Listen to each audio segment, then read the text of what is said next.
पार्वती मैया चतुर सखी के रूप में आती हैं और जयमाला लेकर के सखियों के साथ रामचंद्र जी को पहनाने के लिए जाती हैं और कहती हैं क्या, हे रामलला आप तो बहुत बड़े हैं, हमारे तो लल्ली तो छोटी है, थोड़ा झुक जाओ, झुक जाओगे तो हमारी लल्ली आपको बरमाला पहना देगी। लेकिन राम जी झुकने वाले नहीं, वो कहते हैं ससुरारी में ये कहाली झुक जाए बिना तो जिंदगी भर झुक ही के पड़। यही से राम जी झुक नहीं रहे हैं, क्योंकि रघुकुल का रीति है कि कोई झुकता नहीं है। लेकिन ऐसे समय में सीता मैया जयमाला लेकर खड़ी हैं, राम जी से कहती हैं सखियां कि हे रामचंद्र जी थोड़ा झुक जाइए, क्योंकि हमारी सखी जो है छोटी सी है और थोड़ा झुक जाएंगे तो बरमाला पहना दी। इसलिए कहती है क्या, झुक जइयो तनिक रघुबीर। थोड़ी देर के लिए सीता मैया का सखी बन जाना है। झुक जइयो तनिक रघुबीर, सिया जी मेरी छोटी सी, झुक जइयो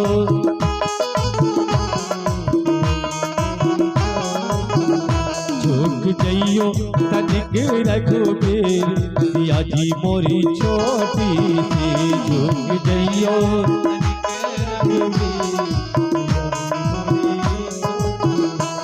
सिया जी मोरी छोटी सी, लली मोरी छोटी सी, सिया जी मोरी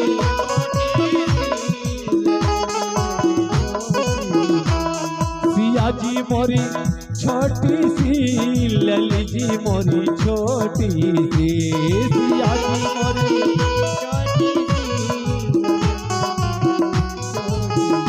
झुक जइयो तनिक रघुबीर, सिया जी मोरी छोटी, झुक जइयो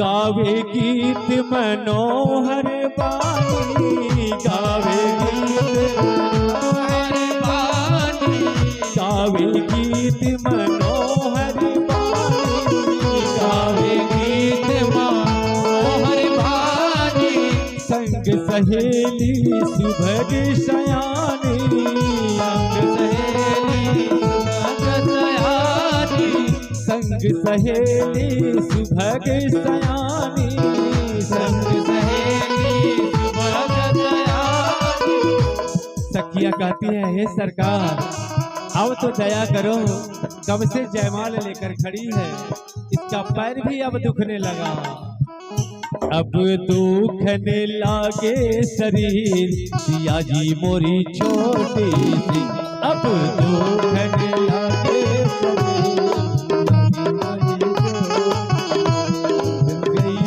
तनिक रघुबीर, सिया जी मोरी छोटी सी, झुक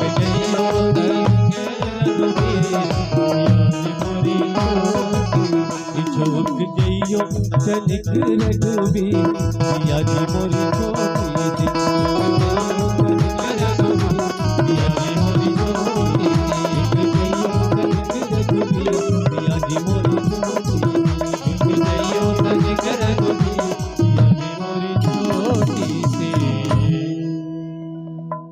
इतना कही लेकिन हमारे राम लल्ला सरकार झुकने वाले नहीं है।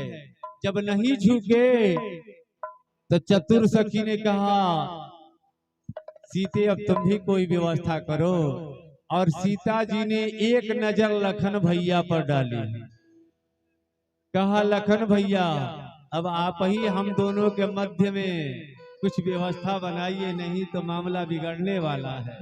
और लखन भैया चतुर हैं, समझ गए कि मैया अब हमारा मदद चाहती हैं। झट से अपने आसन से उठे और आकर के अपने भैया के चरण पड़ गए और जैसे झुक करके प्रणाम किए, रामचंद्र जी सरकार लखनलाल को उठाने के लिए झुके और जैसे ही गर्दन नीचे किए, सीता मैया ने झट से जयमाला रामचंद्र जी के गले में डाल दी। बोलिए श्री रामचंद्र भगवान की जय हो, बोलिए सीता मैया की जय हो, बोलिए लखनलाल की जय हो। और इस प्रकार गंधर्व विवाह जयमाल के साथ भगवान राम जी का सीता मैया का संपन्न। जितने आप जयमाल देखते हैं ना, जयमाल सिस्टम, यह गंधर्व विवाह कहा जाता है। और यह गंधर्व विवाह कहां से प्रारंभ हुआ? राजा लोग पहले जंगल में जाते थे, वहां कोई व्यवस्था नहीं रहता था, और जो कन्या पसंद आ गई फट से फूल तोड़े और 2 ठो माला बनवाए। एक माला वर ने कन्या को पहना दिया और कन्या ने एक माला, विवाह हो गया। तो गंधर्व विवाह कहा जाता था, इसलिए कि जंगल में कुछ मिलता। अब उस समय का, अब इस समय क्या हो गया, फैशन विवाह हो गया। एक खाली देखा देखी पर जयमाल हुई, एक खाली रिंग सेरेमनी पर जयमाल हुई, ओकरा बाद खाली बरैछा पर जयमाल हुई, एक खाली बियाहे से अरे को हाली जयमाल कर कहीं दुल्हा करिया, एक के हाली नहीं होला। और जो हम लोगों के बीच में होता है, इसको विवाह ब्रह्म विवाह कहते हैं। देखिए अब ब्रह्म विवाह की तैयारी हो रही है रामचंद्र जी। ब्रह्म विवाह में क्या होता है भैया? ब्रह्म विवाह को हिंदी में ब्रह्म विवाह कहा जाता है और इंग्लिश में अरेंज मैरिज कहा जाता है। Court marriage, love marriage, road marriage, सब मैरिज एक तरफ और अरेंज मैरिज एक तरफ। इसमें अरेंज किया जाता है। क्या क्या अरेंज किया जाता है? ए भाई फूफा वैले की ना हो, न्योता तो कहिए के जले रोनी है। अच्छा फूफा वही है, संगे संगे फूओ वही है, मामा वही है तो मामियो वही है, सब रिश्तेदार के बोलावल जाई, आ हलवाई के बोलावल जाई, पूरी तरकारी छोला समोसा बनावे खातिर रिश्तेदार के अरेंज कर जाई। हलवाई का है टेंट साउंड वाला, आ हई हई निकम्मा हई बजावे वाला के देखई कुछ नहीं खसा बजा। इसने बैंड पार्टी वाला लोग को बोलावल जाई। अरेंज पंडित जी के बोलावल जाई, मंत्र पढ़े वाला नची हई महाराज जी लेखा पंडित जी के बुलाओ जी मंत्र पढ़े खातिर। ये अरेंज किया जाता है, सब व्यवस्था अरेंज करके एक जगह एक निश्चित दिन पर सभी लोग मिल करके वर कन्या को आशीर्वाद देते हैं ना जी। तो इसको कहा जाता है ब्राह्मण के मंत्र के द्वारा अग्नि को साक्षी मान करके सभी हित रिश्तेदार सब सगे संबंधियों के बीच में सबके आशीर्वाद से जो वर कन्या का विवाह होता है उसको ब्रह्म विवाह कहा जाता है। बोलिए सियावर रामचंद्र भगवान की। विश्वामित्र जी ने कहा, हे सतानंद जी, रामचंद्र जी का और सीता मैया का तो जयमाल के साथ ही विवाह संपन्न हो गया, क्योंकि राजा जनक जी ने प्रतिज्ञा किया था कि जो शिव धनुष को तोड़ेगा उसी से मैं अपनी बिटिया का विवाह करूंगा। तो शिव का धनुष टूट गया, उनका प्रतिज्ञा पूर्ण हो गया और जयमाल वाला विवाह भी हो गया। परंतु अब अपने रीति रिवाज के हिसाब से अब सतानंद जी जनक जी को तैयारी कराने के लिए कहिए और यह भी कहिए कि अपने विशेष दूत को अयोध्या में भेजिए और राजा दशरथ जी को कहिए कि 2 राजकुमार और हैं, सबको लेकर के अपने प्रजा को लेकर के बारात लेकर आए और इसके बाद धूमधाम से सबका विवाह संपन्न। दूत जाता है कहाँ? अयोध्या नगरी, और कहता है क्या? हो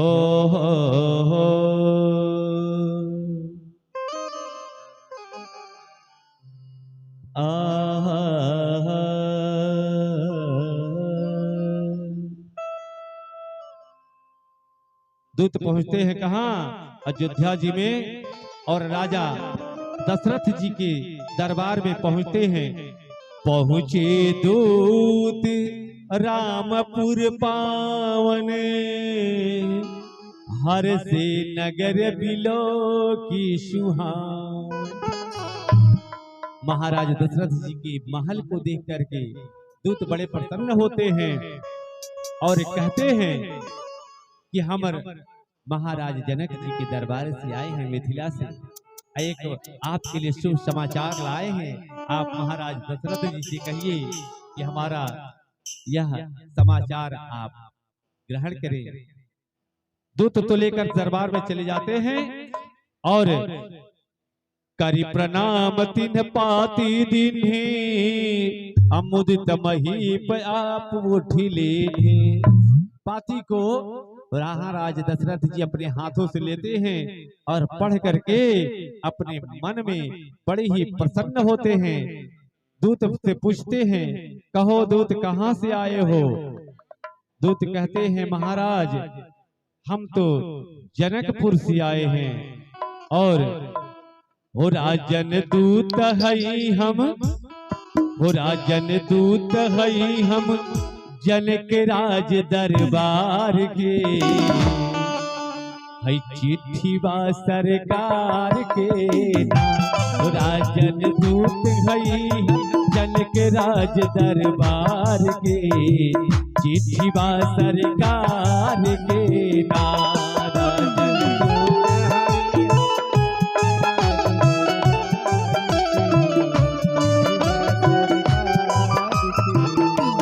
राजन दूत हई हम जनक राज दरबार के।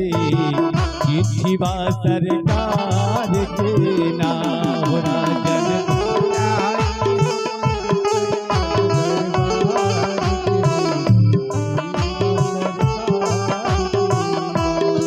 हे राजन, हम जनक राज के दूत हैं और वहां से चलकर आए हैं। यह शुभ समाचार आपके लिए कर आए हैं। राजा पूछते हैं, महाराज दशरथ जी इसमें क्या है?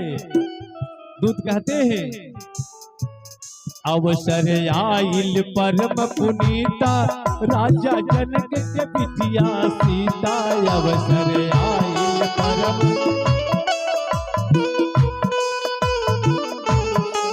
अवसर आइल परम पुनीता,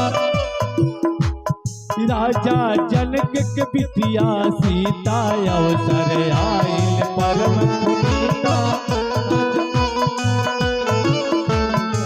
दुल्हा चुन ले बाड़ी, दुल्हा चुन ले बाड़ी, रौरा बड़का कुमार के।